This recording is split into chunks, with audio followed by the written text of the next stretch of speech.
নাগাল্যান্ডের ডিমাপুরে এখন আছি। আর আমি এসছি গত 3 দিন আগে। এখানে নাগাল্যান্ডের ডিমাপুরে একটা মুরগির দানা ফ্যাক্টরি আছে। আমি এখানে চাল নিয়ে এসছি তুলসী আটা থেকে লোড করে। 3 দিন হয়ে গেল, 3 দিন থেকে এসছি, এখনো ফ্যাক্টরির ভিতরে ঢুকেইনি। মানে প্রথম যেদিন এসছি সেদিন বলেছে কালকে ঢুকবে, তারপরের দিন বলছে যে আজকে একদম পাক্কা ঢোকার কথা, কিন্তু আজকেও ঢুকেনি। 3 দিন হয়ে গেল, এখনো ফ্যাক্টরির ভিতরে ঢুকেনি, গাড়ি বাইরে রেখেছে।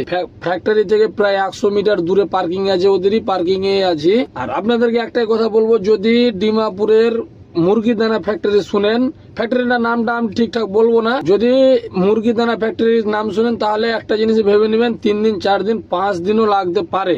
এখানে অন্য অন্য গাড়ি আছে, আমি খবর নিয়ে দেখেছি 5 দিনও খালি হয়েছে। আমার এখন 3 দিন চলছে, 3 নম্বর দিন, কালকে 4 দিন হবে, জানি না কালকে খালি হবে কি হবে না, কতদূর কি হবে না হবে।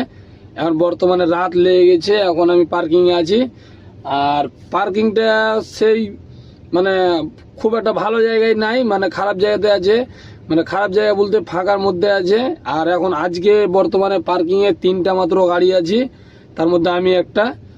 তো জানি না রাত্রে কি হবে না হবে, এখন আছে। আর পার্কিং থেকে ফ্যাক্টরি হচ্ছে 100 মিটার দূরে আছে, 200 মিটার মতো দূরে আছে।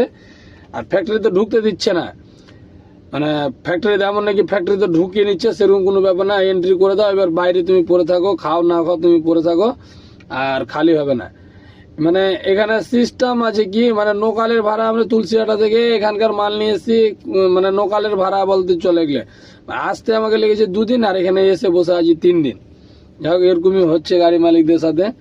তো আপনাদেরকে আমি সকালে দেখাবো নেক্সট ভিডিওতে যে কোন ফ্যাক্টরিতে আছি এবং কি হচ্ছে না হচ্ছে।